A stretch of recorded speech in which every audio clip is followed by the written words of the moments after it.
A lot of iRacing, a lot of subscribers, and a little bit of this and a little bit of that in our news right here, right now.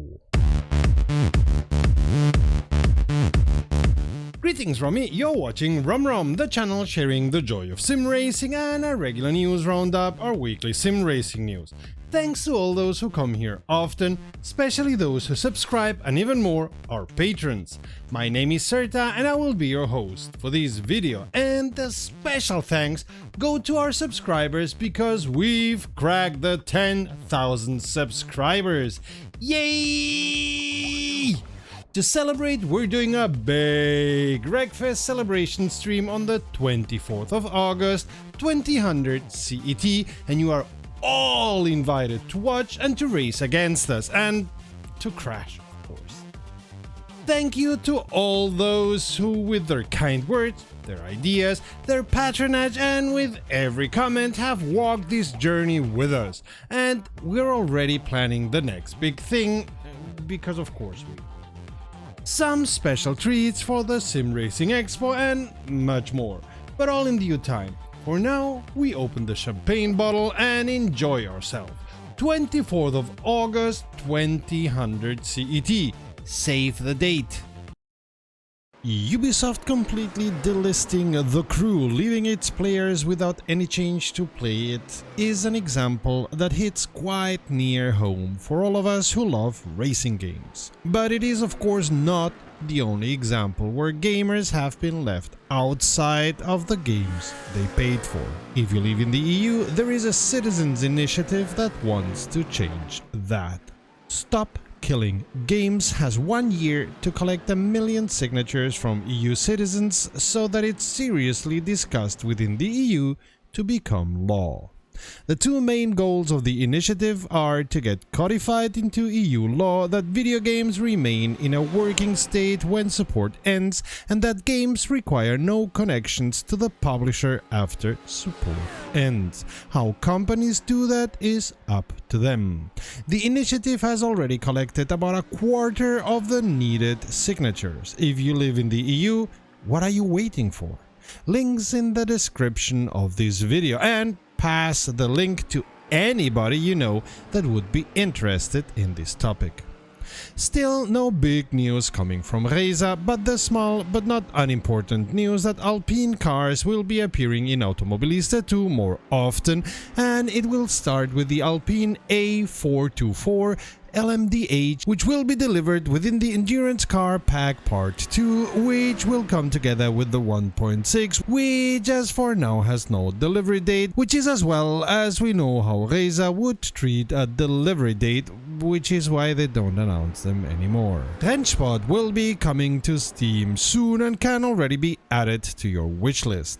We expect any items and achievements to be, so to speak, transferred, as we expect the main account will still be the one on Rennsport, so that it doesn't matter if you Rennsport through Epic or Steam. Renowned Assetto Corsa mod makers Race Sim Studio have published their Formula RSS 4 2024, which we expect will be as good as any other mod by them. We suppose their most important change is the halo, by the way. Link to their page in the description of this video.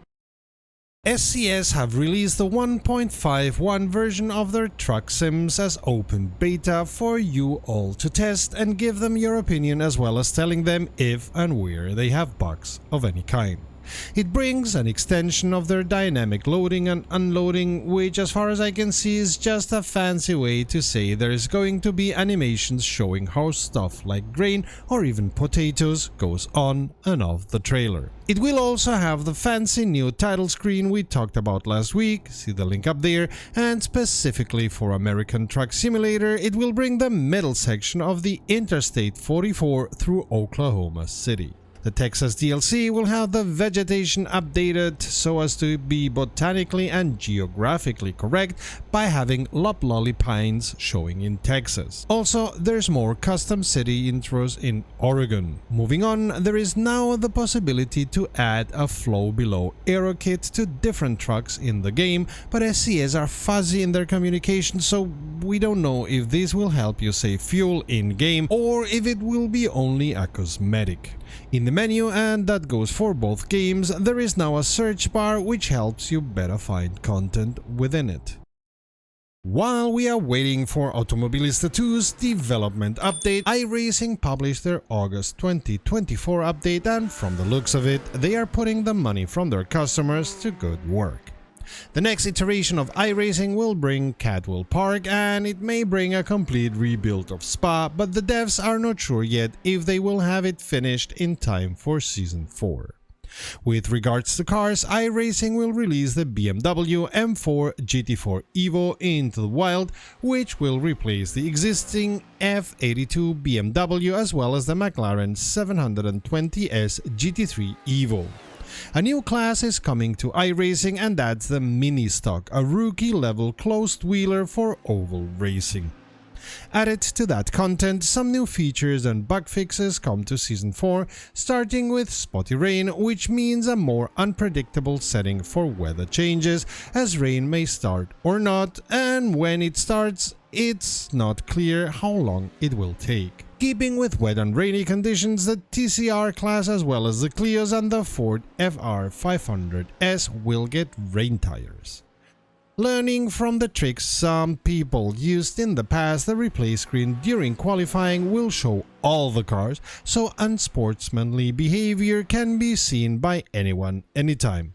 Got that, Williams? For those of us who prefer their online experience to be safe, iRacing will now implement two-factor authentication, which we can only recommend all of you use. Unluckily, it's become common for criminals to try to sneak their way into any and all our accounts, trying to make their lives better by making our lives miserable. The devs finish their update by giving us a glimpse of what is to come sometime after Season 4, like a new UI, graphics using the DX12 system, updates of many of their tracks, and even which tracks they are working on, like Croft, Thruxton, The Bend and Valencia. Added to these, new GT3 cars and supercars are coming soon-ish, and they are also busy developing concepts to avoid falling prey of so-called DDoS attacks like they did in the past, which often enough are done by criminals trying to blackmail companies.